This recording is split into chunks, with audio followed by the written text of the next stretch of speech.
Hello guys, good evening. तो last class में हम लोग क्या पढ़ रहे थे वोकैब में, जरा एक बार कमेंट कर दीजिए। हाँ, क्या पढ़ रहे थे? प्रीवियस ईयर से रिलेटेड जितने सारे वन वर्ड सब्स्टिट्यूशन पूछे गए उसको हम लोग कर रहे थे। आज उसी के दिन, मतलब उसी के कंटेंट में एक और हम लोग ऐड करते हैं स्लाइड, और आज के स्लाइड में हम लोग इन सारे वर्ड्स जो पूछे गए उसको और भी थोड़ा सा बढ़ा देते हैं। नहीं, एक डबल हो गया। चलिए, हेलो गाइस, गुड इवनिंग। हाँ, तो लास्ट क्लास में हम लोग क्या पढ़ रहे थे? हम लोग पढ़ रहे थे प्रीवियस ईयर से रिलेटेड जितने सारे वन वर्ड सब्स्टिट्यूशन पूछे गए हैं उसको देख रहे थे कि कैसे, किस तरीके से पूछा जाता है, कितना कारगर साबित होगा हम जो पढ़ रहे हैं, जिस तरीके से पढ़ रहे हैं, कितना ट्रेडिशनल वर्ड्स पूछे जाते हैं, क्या हम लोगों को ट्रेडिशनल वर्ड्स पढ़ने चाहिए, बार बार पढ़ने चाहिए, रिमाइंड उसको करते रहना चाहिए। तो हाँ, आपको करते रहना चाहिए, क्योंकि अभी तक जितने सारे हम लोग वन वर्ड देखे और प्रीवियस ईयर के सारे कहीं ना कहीं आप देखे होंगे कि रिपीटेड है, और आपको यकीन के साथ बोले तो आप आने वाले भी दिनों में ये जरूर देखिएगा कि ये सारे वर्ड्स कहीं ना कहीं आपको रिपीट करते हुए मिल जाएगा। और इवन यहां तक कि सेम ईयर के सेम एग्जाम के अलग अलग जो सेट होते हैं या फिर अलग अलग जो शिफ्ट होते हैं, हर शिफ्ट में कहीं ना कहीं रिपीट आपको दिख जाएगा। तो इसीलिए आपको इन सारे वर्ड्स को, इन सारे ट्रेडिशनल वर्ड्स को बार बार पढ़ते रहना चाहिए, बार बार रिपीट करते रहना चाहिए। ठीक है, तो चलिए जल्दी से दोस्त लोगों को भी जोड़ लीजिए, क्योंकि आज हम लोग इन्हीं सारे प्रीवियस ईयर के वर्ड में से कुछ और भी ऐड करने वाले हैं, है ना। तो चलिए, आप ऐड कर लिए, दोस्तों को भी जोड़ लीजिए, फिर हम लोग शुरुआत करते हैं आज का इस कहानी को, आज की इस महाभारत को, और देखेंगे अलग अलग जो भी वर्ड्स पूछे गए हैं, है ना। तो सबसे पहले आपके सामने क्या है? एब ओरिजिनल। एब ओरिजिनल क्या होता है? एब ओरिजिनल वो व्यक्ति होता है या फिर वैसे चीज को आप बोलेंगे जो किसी पर्टिकुलर एरिया से बहुत पहले से रिलेटेड हो, बहुत पहले से वहां से संबंधित हो, वही का वो, है ना। या फिर बोला जाए कि उसी के नाम पे वो पूरा लैंड हो, या फिर उसी के नाम से वो पूरा एरिया जाना जाता हो, तो वैसे एरिया को हम लोग क्या बोलेंगे, या फिर वैसे चीज को आप क्या बोलेंगे? एब ओरिजिनल। इसका मतलब existing in a land from the earliest times और from before the arrival of colonies. Colonies के आने से पहले या फिर बहुत ही अर्लीस्ट टाइम। इसका मतलब बहुत पहले से, बहुत पहले से जो कुछ एक पर्टिकुलर एरिया में चला आ रहा है, वे सारे चीज आपका क्या कहलाया जाएगा? वो सारा कुछ कहलाएगा एब ओरिजिनल।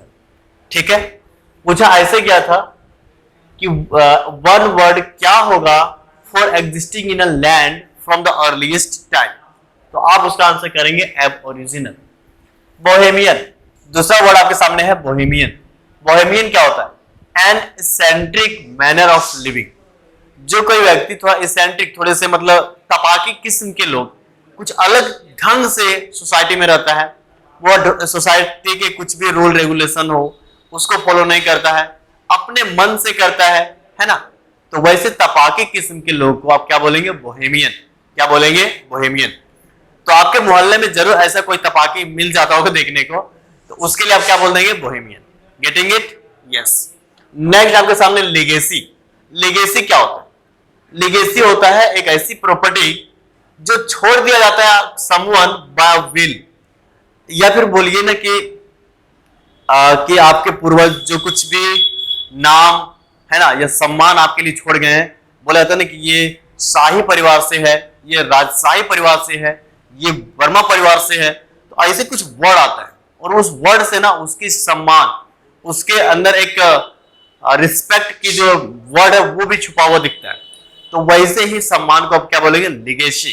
ठीक है, तो वो चीज को आप क्या बोलते हैं? Legacy. That is the property left by someone. Hanger. Hanger क्या होता है? हैंगर एक बहुत बड़ा सा घर होता है या बिल्डिंग होता है जहां पर शिप को या फिर एयरक्राफ्ट को रखा जाता है, बड़े बड़े हवाई जहाज को जहां पे रखा जाता है, उस बड़े वाले घर को, लार्ज बिल्डिंग, ह्यूज बिल्डिंग को क्या बोलेंगे? हैंगर। क्या बोलेंगे इसे? हैंगर। ठीक है, तो आप सुने होंगे ना कि हैंगर में वो रखा हुआ है, इसका मतलब हैंगर का मतलब बहुत बड़ा घर जहां पे हवाई जहाज भी रखा जा सके। एलिमनी, एलिमनी क्या होता है?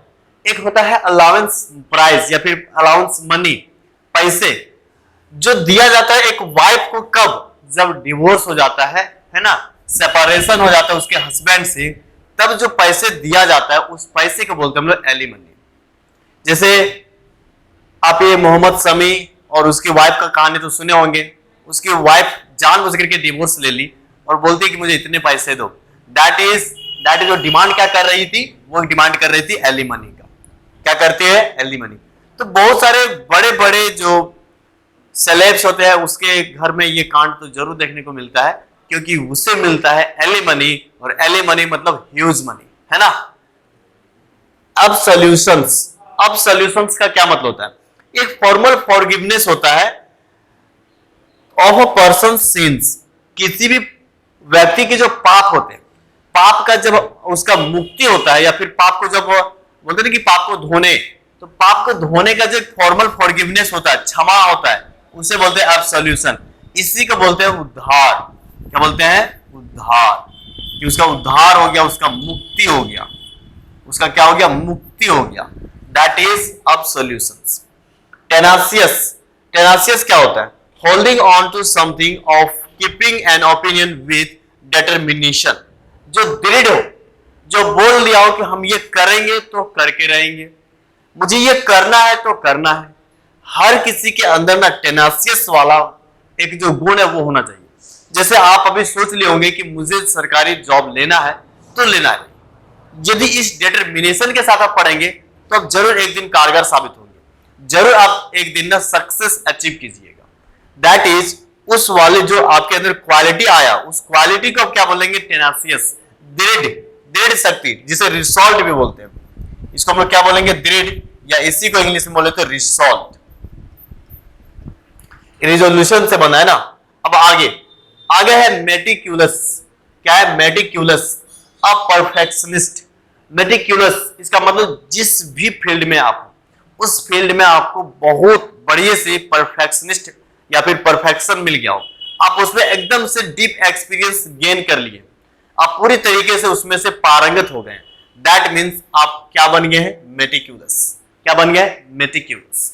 मेटिक्यूलस, थोड़ा सा भी मिट्टी भर भी गलती नहीं करेंगे, है ना, चुटकी भर भी गलती नहीं करेंगे। मेटिक्यूलस।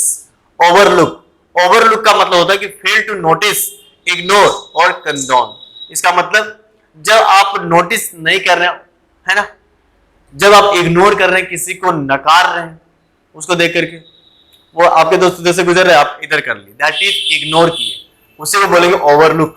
क्या बोलेंगे उसे? ओवरलुक। नेक्स्ट आपके सामने मोर्च्योरी। मोर्च्योरी क्या होता है? आपको बताए word that is related to killing या फिर मर्डर, मर्डर से रिलेटेड वर्ड के जो एक या फिर क्लास हुआ था, उस वाले क्लास के दिन आपको मॉर्च्यूरी के बारे में बताएं। और मॉर्च्यूरी होता है एक रूम, और room where dead bodies are kept, केवल जहां पे रखा जाता है अंटिल बोरियल, जब तक जलाया ना, जब तक के लिए जहां पे लास्ट शव को रखा जाता है, उस वाले घर को आप बोलेंगे मॉर्च्यूरी, है ना। डिफेमेशन, डिफेमेशन क्या होता है? देखिए, फेमेशन, fame, name and fame. Fame का मतलब तो कोई भी चीज का नामकरण होना या फिर उसका नाम उजागर होना, नाम कमाना, दैट इज फेम करना। और फेम से आगे आ गया डी, और डी का मतलब नेगेटिव। तो किसी के नाम को आप इस तरीके से गंदे तरीके से घसीट करके बदनाम करने की कोशिश कर रहे हैं, दैट इज आप उसे डिफेम कर रहे हैं, और उसी प्रोसेस, उसी एक्टिविटीज को हम लोग क्या बोलते हैं? Defamation. The action of damaging the good reputation of someone, किसी के रेपुटेशन को आप तबाह करने की कोशिश कर रहे हैं, उसको बर्बाद कर देते हैं, उसके नाम को गंदे जगहों पे यूज करके, गंदे कामों में यूज करके, दैट इज आप उसे क्या कर रहे हैं? डिफेमेशन कर रहे हैं, डिफेम कर रहे हैं, बदनाम कर रहे हैं। वैसे बोला वो आप देखे हैं क्या? पायरेट्स ऑफ कैरिबियन, उस वाले मूवी में क्या बोलता है जो हीरो होता है? क्या हुआ? बदनाम होंगे तो क्या नाम नहीं होगा? इसका मतलब बदनाम में भी नाम होता है, लेकिन नेगेटिव, लेकिन नेगेटिव। तो एक्चुअली लोग हमेशा नेगेटिव में पॉजिटिव ढूंढने के आदी होते हैं, और उसी में से वो है, ठीक है ना, जैक स्पैरो। और जैक स्पैरो बोलते हैं क्या हुआ? बदनाम हुआ तो क्या नाम नहीं होगा? तो आप लोग को बदनाम हुआ तो क्या नाम नहीं होगा, वो चीज नहीं करना, आप लोग नाम कमाने की कोशिश करना है। आगे है हाइपरबोल। हाइपरबोल का मतलब क्या होता है कि an exaggerated statement not to be taken seriously और लिटरली। इसका मतलब ऐसी बात जो आप इस तरीके से भी बोल रहे हैं ना कि लोग एक्सेप्ट ही ना करें, या ऐसा बात जो एक्सेप्ट करने लायक ही ना हो। जैसे कैसे कि हम पानी पे चल करके आए थे, नहीं भाई पानी पे आप कैसे चलेंगे, ये हो नहीं सकता, पॉसिबल ही नहीं। पानी पे कोई पैदल चल सकता है? नहीं। That is hyperbole. इसे बोलते हैं अतिशयोक्ति। अतिशयोक्ति, ठीक है। जो चीज नहीं है उसको आप बोल रहे हैं और इस तरीके से बोल रहे हैं कि लोग सामने वाले पे एहसान मिल रहे। तो an exaggerated statement not to be taken seriously और लिटरली, वो मतलब आपको लिटरली या फिर सीरियसली लेने में बात ही नहीं है, तो वैसे बात को बोलेंगे हाइपरबोल। एब्रोगेट। एब्रोगेट का मतलब होता है जब आप कोई भी चीज से बाहर चले जाते हैं, लॉ से, कानून से, एग्रीमेंट से, उसे बोलेंगे आप एब्रोगेट। एब्रोगेट का मतलब कैंसिल करना और डू अवे, उससे बाहर रहना। किस चीज से? कोई लॉ से या फिर कोई एग्रीमेंट से। कोई एग्रीमेंट कर लिया लेकिन उस एग्रीमेंट के ऊपर वो नहीं टिका रहा, वो उसको छोड़ दिया, उसके बियॉन्ड बात करने लगा, दैट इज वो क्या कर रहा है? अपने आप को एब्रोगेट कर रहा है। अपने आप को क्या कर रहा है? एब्रोगेट कर रहा है। नेक्स्ट आपके सामने है प्रोक्रास्टिनेट। प्रोक्रास्टिनेट। प्रोक्रास्टिनेट का मतलब होता है कि आगे टालना। क्या करना? टालना, ठीक है।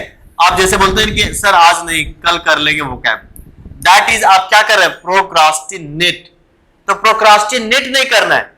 प्रोक्रास्टिनेट का मतलब टालना होता है लेजी के कारण। To keep postponing doing a task later because you are lazy. आप लेजी है और लेजी के लोगों के लिए कोई जगह नहीं है। कंपटीशन की दुनिया में तो कोई जगह है ही नहीं, क्योंकि यदि आप एक दिन लेजी करते हैं, 1 घंटे लेजी करते हैं, तो आपसे 100 लोग, मिनिमम 100 जो कॉम्पिटिटर है आपके, आपसे ज्यादा, आपसे आगे बढ़ रहे हैं। इसका मतलब यदि आप 1 दिन लेट कर दिए तो हजारों लोग आपसे आगे चले गए। यदि आप 10 दिन लेट किए तो आप सिस्टम से ही बाहर चले गए। इसका मतलब don't be lazy, you have to do everything on time और एट टाइम, ठीक है। इसीलिए आप लोगों को प्रोक्रास्टिनेट नहीं करना है, नेवर नेवर नेवर। चलिए, तो इस वाले बात को आप लोग माइंड में सेट कर लीजिए कि हमें प्रोक्रास्टिनेट नहीं करनी। सैंग्विनरी। सैंग्विनरी का क्या मतलब होता है? एक ऐसी युद्ध, एक ऐसी बैटल, एक ऐसा वार जिस वार में ना केवल खून ही खून सना दिखे आपको, केवल खून ही खून का वहां पे मतलब बोले ना कि मतलब खून बहा पूरा, तो वैसे वाले सिचुएशन को बोलेंगे सैंग्विनरी। अ बैटल और एनीथिंग, कुछ भी ना, इन्वॉल्विंग और causing much blood said. Blood said का मतलब होता है ना खून खराबा, इतना खून खराबा होना कि वहां पे एकदम पूरा धरती रंग जाए, पूरा धरती लाल लाल हो जाए, वैसे खून खराबे को आप क्या बोलेंगे? सैंग्विनरी। और जब भी आप इस वर्ड को देखिए, सैंग्वी वर्ड ही बनता है सैंग्विन से, और सैंग्विन का मतलब ही होता है ब्लड से। किससे होता है? ब्लड से, ठीक है। अब है एनिमोसिटी। एनिमोसिटी का मतलब क्या होता है? जब किसी को लेकर के स्ट्रॉन्ग हॉस्टिलिटी हो, एकदम से उसको परेशान करने की दृढ़ आप तैयार हो गए कि नहीं, उसे परेशान ही करना है, उसके प्रति एकदम अंदर तक आप दुश्मनी पाल लिए, that is animosity. That is animosity, strong hostility. Credible. Credible का मतलब होता है क्रेडिबिलिटी से, और क्रेडिबिलिटी का मतलब होता है बिलीव से, वर्थ बिलीविंग। ऐसा चीज जिसपे आप विश्वास करें, और विश्वास करने के लायक भी वो चीज होना चाहिए। विश्वास करने के बाद उससे आपको रिजल्ट भी प्राप्त होता दिखे, वैसे चीज को आप क्या बोलेंगे? क्रेडिबल, ठीक है। वैसे चीज को आप क्या बोलेंगे? क्रेडिबल। इनफेंटिसाइड, फिर से आया साइड, इसका मतलब कहीं ना कहीं मर्डर होगा, और इनफेंटिसाइड है, इसका मतलब किसका? इन्फेंट का। और इन्फेंट का मतलब होता है किड या फिर बच्चे, यानी जिसको हम लोग चाइल्ड बोलेंगे। तो ऐसे छोटे छोटे चाइल्ड, इन्फेंट, नवजात, उसका यदि कोई मर्डर कर दे, किलिंग कर दे, that is infanticide. Philanthropist, phil love, anthro, anthro का मतलब ह्यूमन काइंड, तो वन हु लव्स ह्यूमैनिटी और बिलीव्स इन यूनिवर्सल ब्रदरहुड, पूरे विश्व के भाईचारे पे या फिर ह्यूमैनिटी पे विश्वास रखता हो, ह्यूमैनिटी से उसका एक लगाव हो, तो वैसे व्यक्ति को क्या बोलेंगे? फिलैंथ्रोपिस्ट। गवर्नमेंट, गवर्नमेंट क्या मतलब होता है? गवर्नमेंट तो हम हैं, क्योंकि मुझे अच्छे से खाने, अच्छा सा खाना पसंद है और खाने के लिए भी, ठीक है। तो आप लोग के यहाँ कुछ फंक्शन होगा तो मुझे बुला लीजिए कीजिए, समझे? अकेले अकेले नहीं, अदरवाइज फिर हम आपको बताएंगे। One who loves good food and knows a lot about it, जो गुड फूड, अच्छे खाने को पसंद करे और उसके बारे में जाने भी। ऐसा नहीं है कि मान लीजिए हमको खीर खाना पसंद है, खीर हम खाते भी हैं, और ऐसा थोड़ा ना कि खीर किससे बनता है ना पता हो, खीर कैसे बनता है ये पता होनी चाहिए, तब तो हम उसको बोलेंगे कि हाँ ये खीर स्वादिष्ट है। अदरवाइज कोई हमको खीर बना के खिला दे, हाँ ठीक है, ऐसा थोड़ा ना चलेगा। इसका मतलब गवर्नमेंट है यदि आप, तो आप अच्छे खाने को पसंद करेंगे, साथ में उसके बारे में आप जानेंगे भी, समझे? बायलिंगुअल, बायलिंगुअल का मतलब होता है, बाय का मतलब टू और लिंगुअल का मतलब language. One who can speak to languages, जो दो भाषाओं को बोल ले, वैसे व्यक्ति को आप बोलेंगे बायलिंगुअल। सो देखिए यहाँ पे अभी हम इंग्लिश भी बोलते हैं और हिंदी भी बोल रहे हैं, दैट मीन्स हम क्या है? बायलिंगुअल हैं। आप सब भी बायलिंगुअल है, क्योंकि आप भी इंग्लिश पढ़ रहे हैं, इंग्लिश को भी आप बोल लेंगे और हिंदी भी बोलते होंगे, या फिर अपनी मातृभाषा या फिर अपनी वो लोकल लैंग्वेज जो भी है उसको बोलते होंगे। अब है आपके सामने सरेंडर। तो सरेंडर का मतलब टू गिव अप, त्याग दो, उसको छोड़ दो, सरेंडर कर दो, उसको हटा दो कंप्लीटली, और agree to forgo specially in favour of another, किसी के कारण अपने आप को कोई भी काम से हटा लेना, उसको पूरी तरह से त्याग देना, दैट इज कॉल्ड सरेंडर करना। और हिंदी में बोले तो समर्पण करना। क्या करना? समर्पण करना। आत्मसमर्पण बोलते हैं या फिर समर्पण बोल दे, ये दोनों इसी का मतलब हुआ सरेंडर का मतलब। आगे आपके सामने फिजिबल। क्या है? फिजिबल। यस, पढ़ लीजिए एक बार, फिजिबल है ना। फिजिबल, फिजिबल क्या होता है? Something that is capable of being accomplished. Accomplished का मतलब होता है अकॉम्प्लिश करना, जो चीज आपको ना लगे कि हाँ ये जो चीज है ये चीज कंप्लीट हो सकता है, ये हमारे लिए ऐसा दिख रहा है कि ये चीज हमको कंप्लीट करके देगा, that is feasible, that is feasible. Botany, botany का क्या मतलब होता है? The scientific study of plants and there structure. कोई भी प्लांट्स हो उसका बनावट कैसे, स्ट्रक्चर मतलब वो बना कैसे, तैयार कैसे हुआ, उसके साइंटिफिक स्टडी यदि आप कर रहे हैं, उसको आप पढ़ रहे हैं, उसको जान रहे हैं, उसके बारे में ज्ञान अर्जित कर रहे हैं, दैट इज बॉटनी। इसलिए बॉटनी वाले आपको जो सेक्शन होता है या फिर बॉटनी वाले जो पार्ट्स आप ऑनर्स करते हैं, वहां पे आपको प्लांट्स के बारे में और उसी से रिलेटेड चीजों के बारे में बताया जाता है। तो प्लांट से रिलेटेड स्टडी को क्या बोलेंगे? बॉटनी। और लोगों से या फिर एनिमल से रिलेटेड स्टडी को क्या बोलेंगे? जूलॉजी। ठीक है। अब आपके सामने कार्टोग्राफर। कार्टो का मतलब होता है मैप और ग्राफर का मतलब होता है मैप को तैयार करने वाला। तो मैन हु ड्रीव मैप्स, वो व्यक्ति जो मैप बनाता हो, मैप को डिजाइन करता हो, उसे क्या बोलेंगे? कार्टोग्राफर। कार्टोग्राफर, कार्टो का मतलब मैप और ग्राफर का मतलब मैप को तैयार करने वाला है। एलिट्रेशन, एलिट्रेशन का मतलब होता है कि word that begin with the same letter और सिलेबल ऑफ साउंड, एक ही साउंड से तैयार हुए वर्ड, उसको क्या बोलेंगे? एलिट्रेशन। क्या बोलेंगे? एलिट्रेशन। ठीक है। आपको जैसे हम समझाएं एक एलिट्रेशन, एक सिलेबल को, तो आप यहां पे देखिए, आप यहां पे देखिए जैसे सेकंड, सेकंड, ये दोनों को एक बार पढ़ के देखिए। आपको सेम साउंड के साथ, सेम सिलेबल के साथ तैयार हुआ दो अलग अलग वर्ड बना और दोनों का अलग अलग मीनिंग बन जाता है। एक सेकंड जो आप पोजीशन लाते हैं, then the other second is the time, जो टाइम में सेकंड एक यूनिट होता है उसे। तो इस तरीके से इसे बोलेंगे एलिट्रेशन। यहाँ पे यूज है, दोनों का same letter syllable of sound बना और ऐसे वर्ड को बोलेंगे एलिट्रेशन। फ्यूजिटिव, फ्यूजिटिव क्या होता है? One who runs away from law, भगोड़ा। क्या बोलेंगे इसे? भगोड़ा, जो कानून से भाग गया हो। जैसे एग्जाम्पल के लिए विजय माल्या, नीरव मोदी, तो वैसे व्यक्ति को आप क्या बोलेंगे? फ्यूजिटिव या फिर भगोड़ा या one who runs away from law. कोई दिक्कत नहीं। स्टोइक, स्टोइक क्या होता है? Not to be affected by the pleasures and pains of life. ऐसे चीज या ऐसी व्यक्ति या फिर ऐसे कुछ भी जो ना तो दुनिया में की खुशी से और ना ही दुनिया के दुख से अपने लाइफ को प्रभावित करने देता हो, वैसे व्यक्ति को बोलेंगे स्टोइक। ना उसे दुख का कोई तकलीफ है, ना उसे सुख में बड़ा मजा आ रहा है, वो अपने आप को इन सारी चीजों से दूर रखा हुआ है। जैसे महात्मा बुद्ध, ना उसे दुनिया में सुख का जरूरत था, ना ही उसे दुख का। तो वैसे महात्मा बुद्ध को आप क्या बोलेंगे? स्टोइक। क्या बोलेंगे उसे? स्टोइक। नेक्स्ट आपके सामने है iconoclast, a person who criticizes traditional belief and customs. ठीक है, a person who criticizes traditional beliefs and customs, ये बार बार आपको बताए हैं कि वो व्यक्ति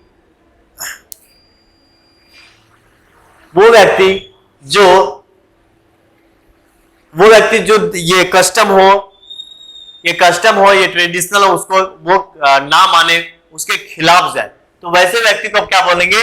वैसे व्यक्ति बोलेंगे आइकनोक्लास्ट। एग्जिट पोल, एग्जिट पोल आप लोग तो सुने होंगे ना। कब सुने होंगे? जब आपके यहाँ पे वोटिंग होता है, इलेक्शन होता है, तब वहां पे तैयार किया जाता है exit poll. A poll taken of voters leaving the voting place that is usually used for predicating मतलब भविष्यवाणी के लिए ना, कि क्या होने वाला है वहां पे, मतलब उसका रिजल्ट क्या आने वाला है। तो इस भविष्यवाणी वाले जो आपके सामने एक वोट आता है, उसे क्या बोलेंगे? Exit poll. ठीक है, क्या बोलेंगे उसे? Exit poll. और ये विनर को लेकर के बताया जाता है। किसको लेकर के? विनर। हर जगह के इलेक्शन में आपको एग्जिट पोल टीवी चैनल वाले करते हुए दिख जाएंगे। ठीक है, अब आपके सामने टेस्टिमोनियल। टेस्टिमोनियल क्या होता है? टेस्टिमोनियल किसी के बारे में उसका चरित्र कैसा है, या फिर उसका क्या क्वालिफिकेशन है, या उससे रिलेटेड कुछ जानना हो, तो उसका आप टेस्टिमोनियल लेते हैं। ठीक है, अब फॉर्मल स्टेटमेंट, टेस्टिफाइंग, चेक करने के लिए, टू समवन्स कैरेक्टर, किसी के नेचर, उसके चरित्र, एंड क्वालिफिकेशन, उसके क्वालिफिकेशन को उसको जानना हो, तो उसका हम लोग क्या लेंगे? टेस्टिमोनियल। तो हर किसी का अपना एक टेस्टिमोनियल अच्छा होना चाहिए, अच्छी क्वालिफिकेशन करके, या फिर अच्छे उसके व्यवहार होना चाहिए, यही आपका टेस्टिमोनियल में तैयार होता है। टाइनी का मतलब something that is very small और लिटिल, जो सबसे छोटा हो या छोटा से भी छोटा, ताकि एकदम से छोटा हो, उसे क्या बोलेंगे? टाइनी। उसे क्या बोलेंगे? टाइनी। चलिए, अब है फोर्जरी। क्या आप लोग फोर्जरी कभी करते हैं? फोर्जरी करते हैं ना? कब? जब कुछ डॉक्यूमेंट्स तैयार करना होता है, जिसमें क्या फॉल्स सिग्नेचर तैयार कर लेते हैं, अपना फॉल्स सिग्नेचर से अपना एक फॉल्स डॉक्यूमेंट बनाते हैं, वैसे मेकिंग या फिर वैसे एक्शन को क्या बोलेंगे? फोर्जरी। वैसे एक्शन को क्या बोलेंगे आप? फोर्जरी। ठीक है, चलिए, कब करते होंगे? कब करते होंगे? जब आपको ना स्कूल में लिविंग सर्टिफिकेट या फिर लिविंग एप्लीकेशन देना होता हो ना, तब सर क्या बोलते हैं कि जाकर के अपने पापा का सिग्नेचर या फिर अपने पेरेंट्स का सिग्नेचर करा करके आओ। उस वक्त बाहर निकल के मैदान में जाकर के क्या करते हैं? दोस्त से सिग्नेचर या अपने सिग्नेचर करके ला करके दे देते हैं। That is forgery. उसे क्या बोलेंगे? फोर्जरी। कैटलॉग का मतलब होता है एक list, a collection of something that gives information. वो आपको क्या दे? इंफॉर्मेशन दे। यहां पे क्या लिखा? अ लिस्ट और कलेक्शन ऑफ बुक्स और इंफॉर्मेटिव ग्राफिक्स। आपको कहां मिलता होगा? जब आप ना कपड़े की दुकान में जाते हैं, खास करके साड़ी खरीदने के लिए। आप लोग नहीं खरीदते हैं? नहीं, लेकिन अब जाइए, ठीक है ना, अब कभी कभी जाए कीजिए, क्योंकि क्या पता आने वाला फ्यूचर में आपको जरूरत पड़े। तो साड़ी की दुकान में जाइएगा ना, तो साड़ी खोलने से पहले आपको एक बुक दे देगा, बोलेगा देखो भाई ये सब साड़ी का डिजाइन है, और ऐसे ऐसे ही साड़ी आपको देखने को मिलेगा, आप इसको खोलिए मत। तो उस वाले बुक को क्या बोलेंगे? कैटलॉग। क्या बोलेंगे उसे? कैटलॉग। इंसाइक्लोपीडिया का मतलब होता है अ बुक और set of books giving information on many subjects. जैसे गूगल में आप सर्च करते हैं ना इंसाइक्लोपीडिया, इसका मतलब वहां पे बहुत ज्यादा इंफॉर्मेशन आपको मिल जाता है। इसका मतलब वो क्या है? वो है आपका इस सेट ऑफ बुक्स, क्योंकि बुक्स में ही इंफॉर्मेशन, बुक्स में ही नॉलेज रहती है। तो वो एक डिजिटल बना दिया है, एक डिजिटल तैयार कर दिया है। उसी डिजिटल के जगह पे आपको यदि सेट ऑफ बुक्स मिल जाए, तो क्या वहां से ज्ञान नहीं निकालेंगे? निकाल लेंगे। और उसी सेट ऑफ बुक्स को आप क्या बोलेंगे, इंसाइक्लोपीडिया। ठीक है, तो आज के दिन में हम लोग इतना देखें, ये सारे के सारे वर्ड्स आपके लिए बहुत ज्यादा नया नहीं होगा, ये ट्रेडिशनल वर्ड है और ये सारे के सारे आपके प्रीवियस ईयर में पूछे गए हैं और लेटेस्ट 2022 के सीजीएल में पूछा गया है। तो इसीलिए आपको ये सारे वर्ड्स को बार बार रिमाइंड करते रहना है, बार बार इसको रिपीट करते रहना है। ठीक है, तो आज के लिए बस इतना ही, फिर मिलेंगे ठीक है कल के दिन में। तब तक के लिए आप इसको पढ़ते रहिए, इसका नोट्स भी तैयार कर लीजिए। आपको कभी भी रिवाइज करने के लिए कहीं और भटकने की जरूरत ना पड़े, आप अपने तरीके से नोट को डिजाइन कर सकते हैं, बना सकते हैं। ठीक है, तो आज के लिए बस इतना ही। अपना सेहत का ख्याल रखें, तब तक के लिए बाय।